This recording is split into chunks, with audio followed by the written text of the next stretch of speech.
Welcome to Nanabelle's Bible Stories, where we tell stories in the Bible for kids of all ages.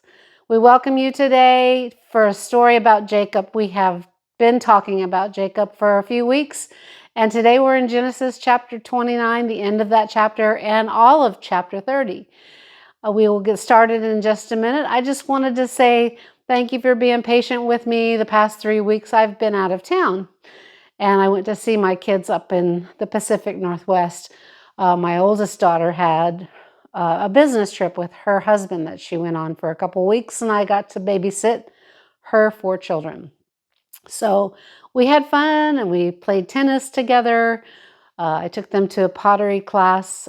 We read together, have a little 3-year-old grandson that I read the Bible stories to. We just had a great time. So we are back today, and we're continuing on the life of Jacob. And Jacob, in the last video, he got married, and that was a very surprising marriage for him. You can go back and see that video. He is now building a life for his new family, and we're going to talk about his children today. We heard last week, and this is Jacob over here. We heard last week that he got married to a girl named Leah. And here's Leah right here.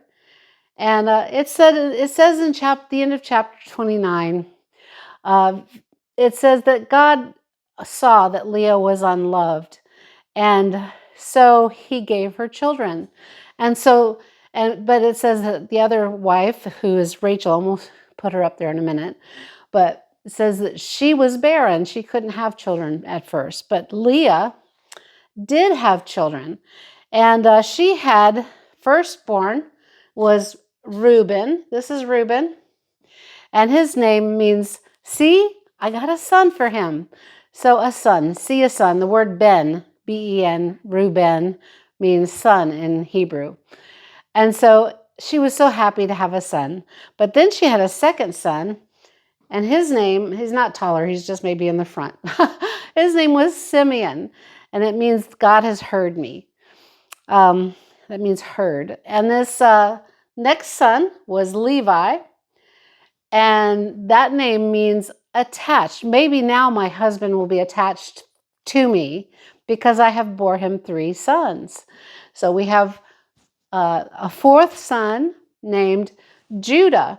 And Judah is actually the one that the line of Jesus comes through. But his name means praises. She was praising God for all the children that she had had. Now, she and Rachel kind of had a thing going where they were kind of vying for the attention of their husband. And Rachel was barren and had no babies. So she was like kind of despairing that her sister had already had 4 children for their husband. They shared a husband, and you can go back to that video before and see how that happened. But Rachel was kind of despairing that she didn't have children for her husband, and she wanted to have a baby. But she gave her maidservant, just like Sarah did in the videos we talked about with Abraham. Sarah gave her maidservant in an act of desperation because she was not having a child either. That was a long time ago. This is the grandmother of Jacob. She gave her maidservant to Abraham at one point and kind of went out of God's will in that matter. Well, just like Sarah did, Rachel also gave her maidservant, and it could be out of God's will. But this is Bilhah, and she gave Bilhah to Jacob because Bilhah was her slave, her maidservant, and she gave her to have children so that Rachel could call Bilhah's children Rachel's own children. And so she had a child for Jacob, and his name was Dan.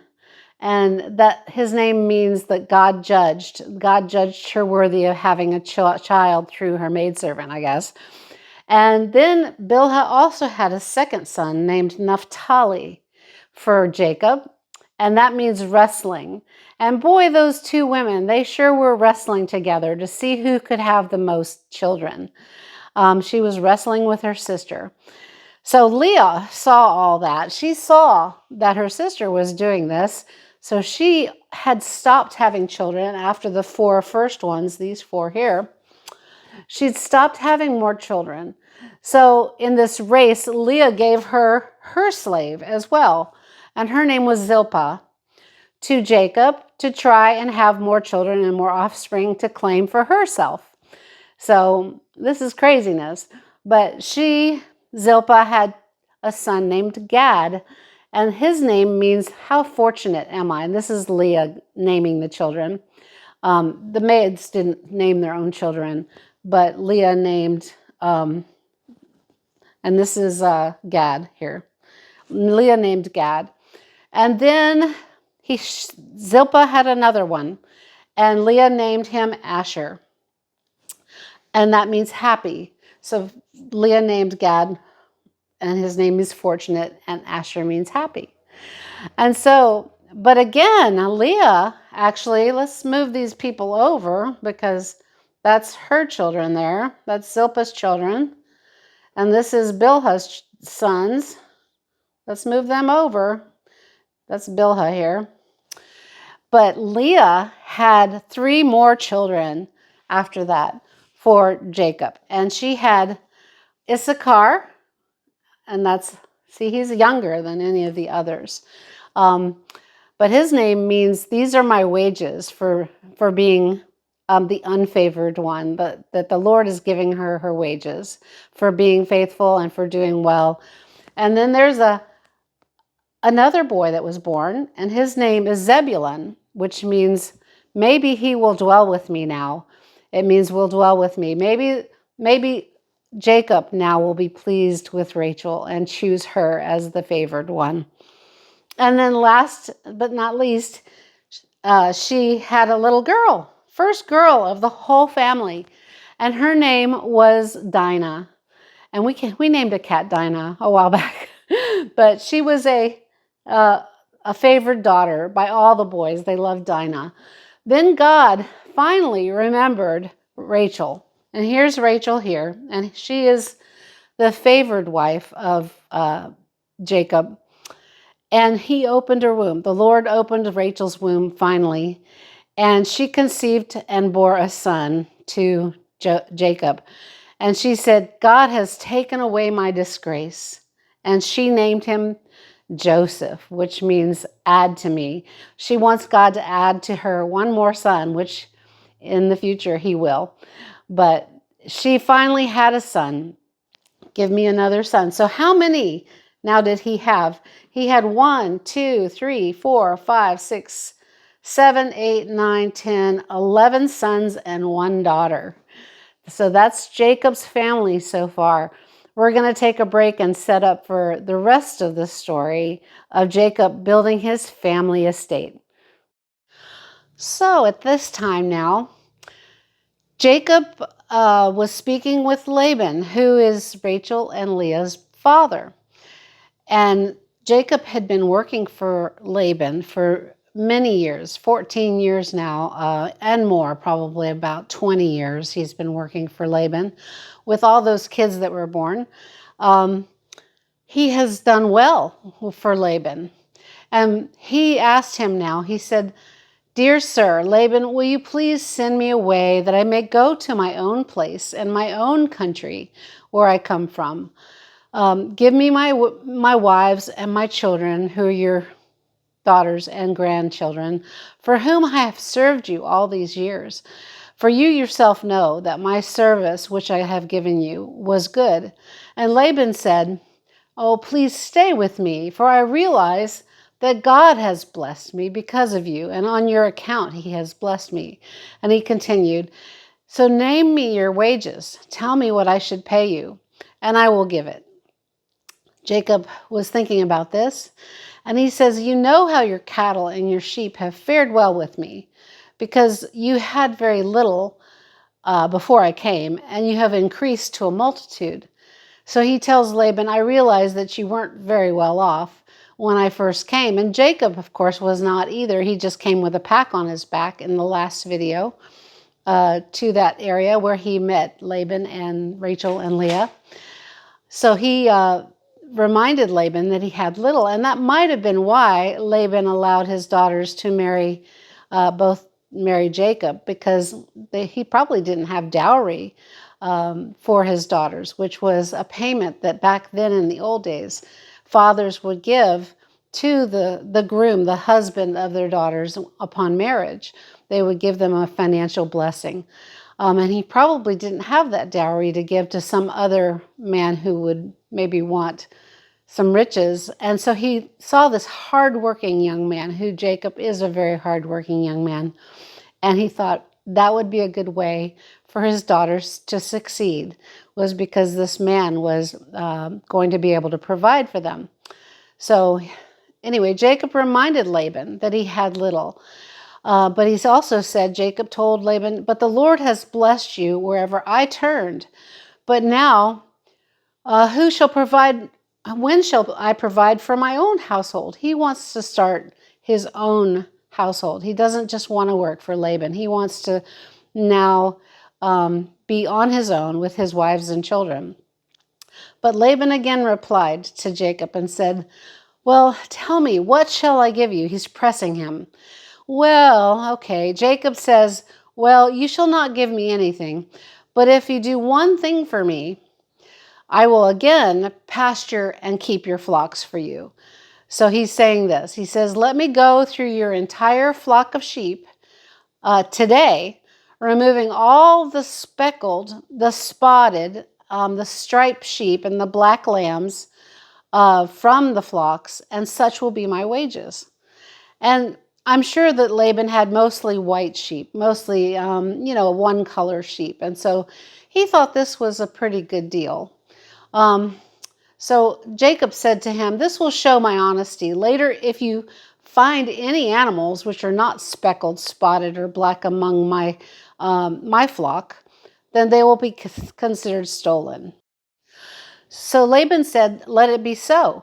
And so Jacob was going to do it, but Laban decided to do this. He went through the whole flock and he removed the spotted and the speckled sheep, and he brought them over to this area over here.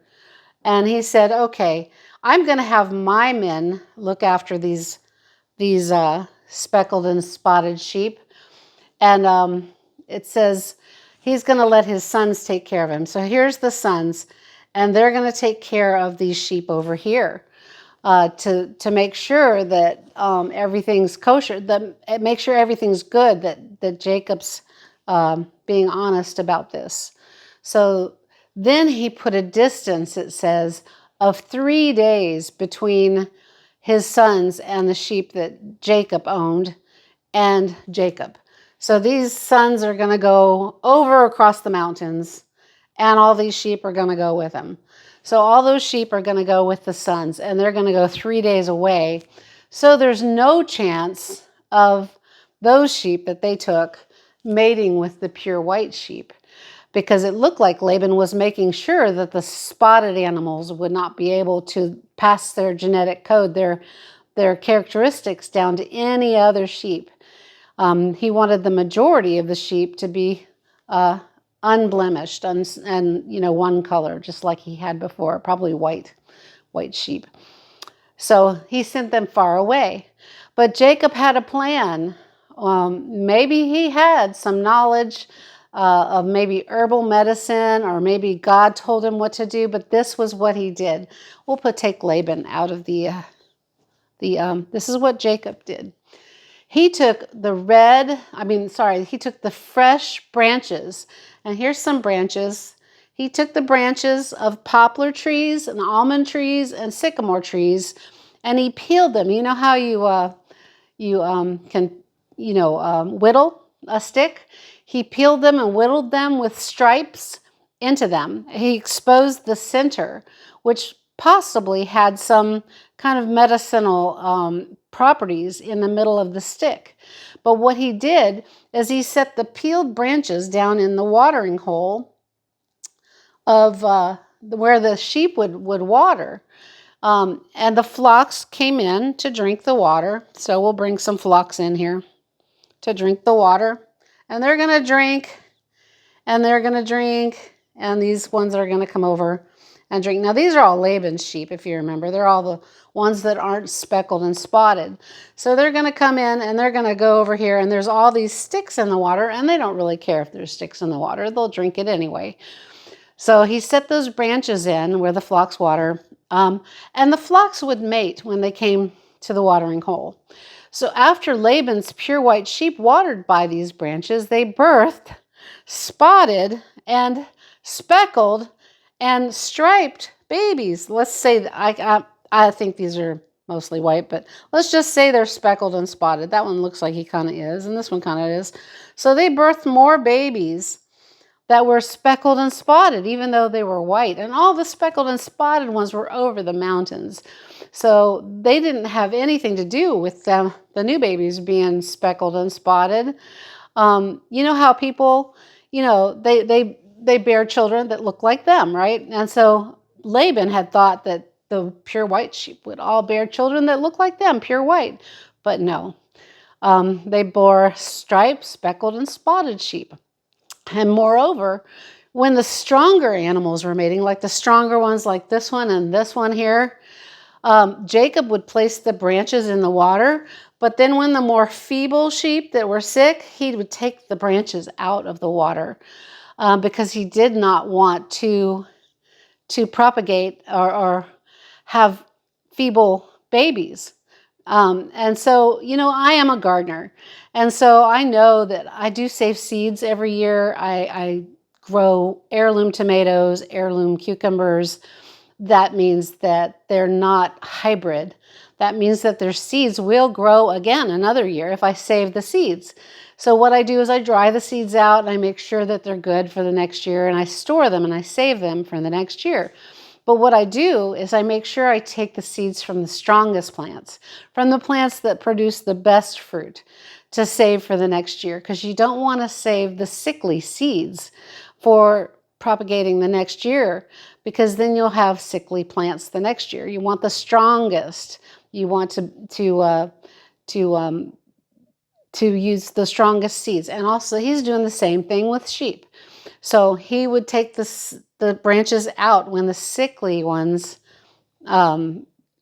drank water, and he would put them back in when the stronger sheep were drinking water, so that they would mate after drinking the water with the branches. So God obviously blessed all that. But I told you, Jacob was a wheeler and dealer.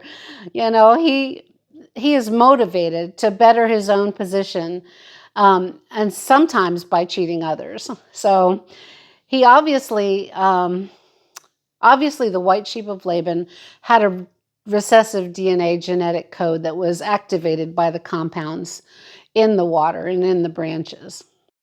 But more evident is that God is blessing his crazy efforts. So because the Bible says the man grew exceedingly prosperous, so Jacob became very prosperous, and he had large flocks, both male and female servants, and camels and donkeys. And these were all considered assets back in that day. The wealthy people back then accumulated physical assets, flocks and herds and people that came with them, their entourage, their family, their servants, and that showed their wealth, as if they could support a lot of people. And I do appreciate people, young men like Jacob. I appreciate young men like Jacob here who have that gumption and the desire and sense of purpose to work hard and provide for their family. It's, he had 11 sons and 1 daughter and 2 wives and other servants. And I appreciate that so much more than young men who lazily sit around, for sure.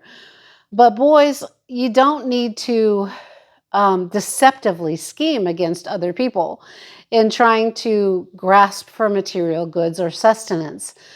For there is a couple verses I want to read to you. Psalm 127:2 says, it is vain for you to rise up early, to retire late to bed, to eat the bread of painful labor, for God gives to his beloved even in his sleep.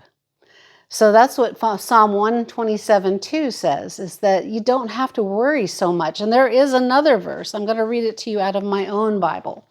And my own Bible here is, I got a marker, is in Matthew. It says, look at the birds of the air, Matthew 26, and it goes down to the end of chapter 6. It says, look at the birds of the air. They do not sow, nor reap, nor gather into barns, and yet your heavenly Father feeds them. Are you not worth much more than they?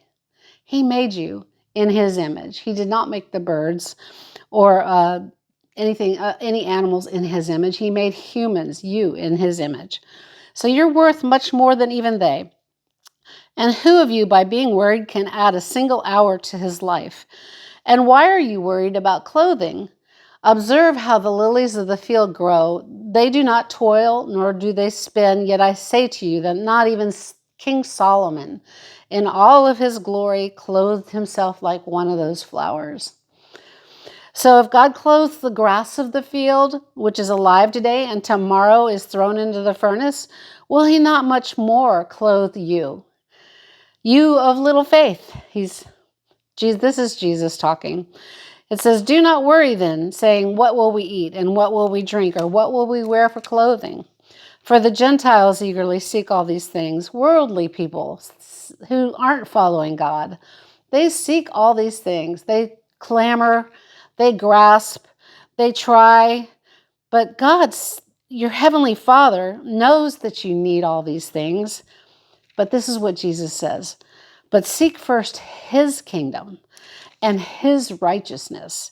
And all of these things that other people are clamoring for will be added to you. In other words, God is saying that if you take care of his business, he will take care of yours. So you don't have to do all of the scrambling and all of the worrying that many people do. And it seems like Jacob here was, doing some of that. If you noticed in previous videos about Abraham and Isaac, to me, they didn't show this obsessive, workaholic attitude that Jacob has. And I don't really know where that came from. Maybe, lots of times things that happen to us in our childhood do affect what we believe and what we do in our adulthood. And maybe all the nomadic moving, maybe all that did affect him, and he wanted something, to call his own. He wanted to build his own empire because, of course, Abraham, he didn't own anything except for a cave where he buried his wife. That's all he owned, and so maybe Jacob just saw that and wanted something different for himself. And lots of times young men will do that. They want to go someplace different and do something different than their father. So, maybe that was his attitude. But we'll go on with the story.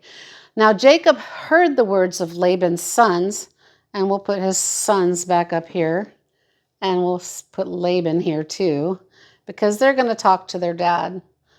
And Jacob heard them saying, Jacob has taken away all that was our father's. And Jacob saw the attitude of Laban, and behold, it was not friendly towards him as before. So Jacob's seeing all these things play out because Jacob is becoming rich with all the speckled and spotted sheep that are being born to these white sheep, and he's increasing his flocks across the mountains. And the sons are angry because they see this happening. So, and then the Lord spoke to Jacob, and this is important because the Lord is in on this. It's not just Jacob finagling things. The Lord is blessing it. And the Lord said, return to the land of your fathers, Jacob, and to your relatives, and I will be with you. So Jacob called Rachel and Leah. Let's take Laban and his sons out because he overheard the conversation and he sees what's happening. So Jacob called Leah and Rachel out to the field where he was because he didn't want anyone to overhear this back at the home place. So he called Rachel and Leah to the field where he was and near the flocks, and he said to them, "You know that I have served your father with all of my strength." And we find out some new info when he goes on to say, "Yet your father has cheated and changed my wages 10 times." Now, we didn't know that before, but he's just telling his wives this. "However, God has not allowed him to hurt me. If Laban said, 'The speckled shall be your wages,' and nothing else, then all the flock would bring forth speckled sheep. If then he switched to say, 'Nope, the striped now will be your wages,' and nothing else, then all the flocks would bring forth striped animals. Thus, he's telling his wives, it is God who has taken away your father's livestock and given them to me." And Jacob tells his wives about the Lord supposedly giving him a dream. So this is a dream he's telling his wives that he had. And it says, "It came about at the time when the flocks were mating that I lifted up my eyes, and in this dream the male goats which were mating were striped, speckled, and spotted. And the angel of the Lord said to me, I have seen all that Laban has been doing to you with changing his wages. And I am the God of Bethel, where you anointed a pillar." And you have to go back to previous videos where he spent the night and the Lord talked to him, or the Lord showed him a vision. And Jacob promised to serve the Lord at that point. And so God is reminding him of this. And God is saying, "You anointed a pillar at Bethel where you made a vow to me. Now arise and leave this land and return to the land of your birth." So he's telling this to his wives. And Rachel and Leah said, "Do we still have any portion or inheritance in our father's house?" They're saying no. I mean, I'm sure the sons are going to inherit something, but they have also seen their father's unfriendly attitude towards Jacob and them. And so Rachel and Leah say, "Are we not considered as foreigners by him?" That's what they said. "For he has basically sold us and entirely consumed our purchase price." So there is no love lost here between the daughters and the father. They say, "Surely all the wealth which God has taken away from our father belongs to us and our children. So do what God has told you to do." So they're telling Jacob they will go along with this plan. So we see this man, God's chosen one, the one who God purposed to eventually bring his son, Jesus, into the world through his lineage, has decided with his family that it's time to go back to Canaan, the land that God gave to his father and grandfather, Abraham and Isaac and Jacob. So now in the next video, we're going to see them going back to the land of their birth. And I appreciate you guys staying with me. And we are going to stop it here. And I just want to say that Nanabelle loves you. And I want you to grow wise so that you can do great and marvelous things in this wonderful world that God created. Have a great day.